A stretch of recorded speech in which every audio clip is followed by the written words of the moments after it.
on a beaucoup de choses assez lourdes dans l'actualité, mais j'aimerais commencer par une bonne nouvelle. Ce n'est pas si souvent que cela.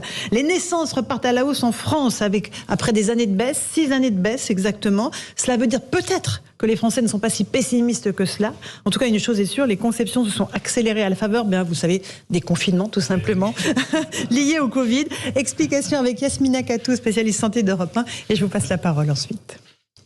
Oui, Laurence, la France a connu une explosion des naissances, surtout 9 mois après le confinement de novembre 2020. Plus de 742 000 bébés sont nés en 2021. Alors, tous les confinements n'ont pas eu le même effet. Par exemple, après le tout premier, il y a eu une baisse des naissances. Mais 9 mois après la fin du 3e confinement, celui d'avril 2021, les naissances sont remontées en flèche.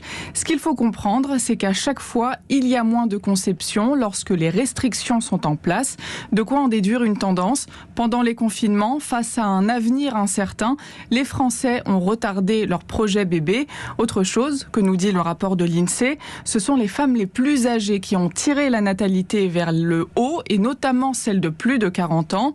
En revanche, le nombre de naissances a baissé de 8% chez les moins de 25 ans et d'1/4 chez les femmes de moins de 20 ans. Merci beaucoup Yasmina Katou, c'est très intéressant ces chiffres des naissances, avec à la fois les femmes de plus de 40 ans qui font des enfants et les jeunes qui attendent. Alors, il y a d'un côté, il y a cette inquiétude qui pèse sur notre jeunesse, qui est face à une crise à l'époque sanitaire, aujourd'hui crise énergétique, crise environnementale. Eric Nolot, qu'est-ce qu'on peut en conclure ? Que la fracture générationnelle concerne tous les sujets. Sur tous les sujets qu'on aborde, il y a maintenant un découplage entre les générations. Je pense que ça a toujours existé, mais à ce point-là, ça devient spectaculaire.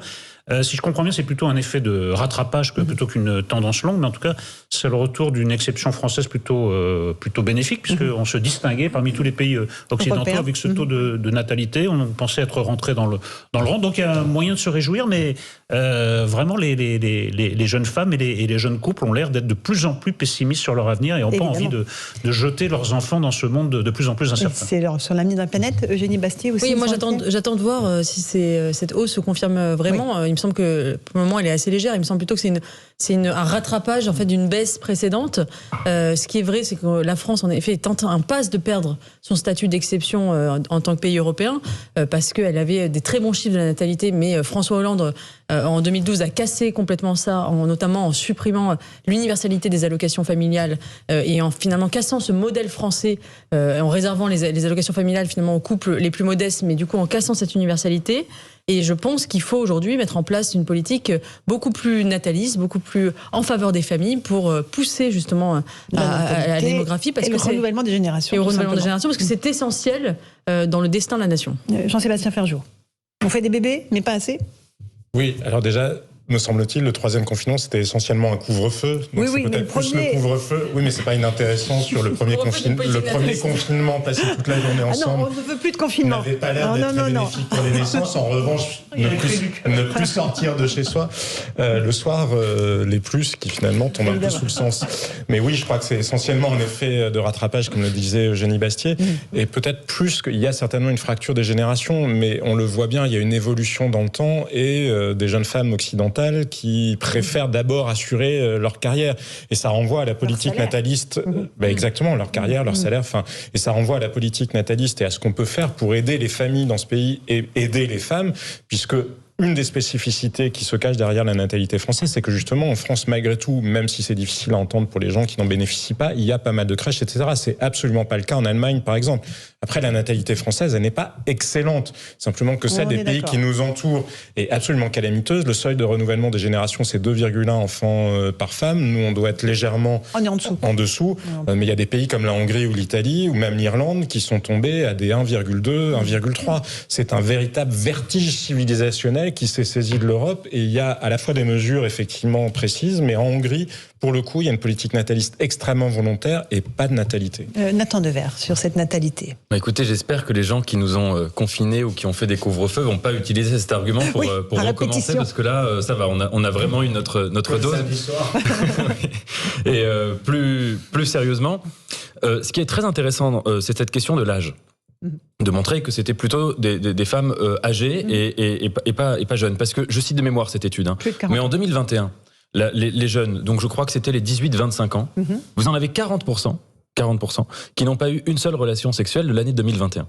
Donc si vous voulez, je pense qu'il faudrait absolument pas croire que les mesures sanitaires ont eu pour effet de rapprocher physiquement les gens. Je pense que ça a été vraiment l'inverse. Bon, d'abord parce que les gens étaient enfermés chez eux. Mais je veux dire, il y avait même eu des études sur le premier confinement où des couples qui étaient confinés, enfermés chez eux à deux, même sans enfants, etc., que pendant tout le premier confinement, qui a quand même duré 2 mois, ils n'ont pas eu un seul rapport charnel entre eux. C'est très significatif. Et je pense qu'au contraire, ça a été plutôt le signe d'une diminution du désir. Vous savez, tout le motif des années 90, c'est le motif welbeckien de la misère sexuelle, c'est-à-dire des gens qui ont beaucoup de désir, mais qui parviennent pas à l'assouvir.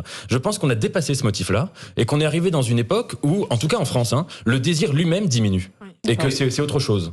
Et la montée de l'addiction à la pornographie en est responsable. Effectivement, les chiffres que cite Nathan Devers sont très intéressants. Les jeunes générations, et pas seulement en France, dans le monde occidental de manière générale, n'ont jamais eu aussi peu, en tout cas sur l'histoire contemporaine récente, jamais eu aussi peu de relations sexuelles, alors que nous vivons dans une société qui est ultra sexualisée, avec des images qui renvoient au sexe et qui sont en tellement permanence. violentes et choquantes. Et précisément, ça en dit long sur le désir et sur la manière dont on a peut-être déconstruit. Peut-être ont-ils aussi peur de l'avenir, tout simplement. Oui, j'ajoute un climat très anxiogène, porté d'ailleurs par une certaine écologie qui culpabilise le désir d'enfant et la procréation, puisque ce n'est plus d'ailleurs le péché catholique de faire des enfants en mariage, maintenant c'est de faire des enfants pour polluer.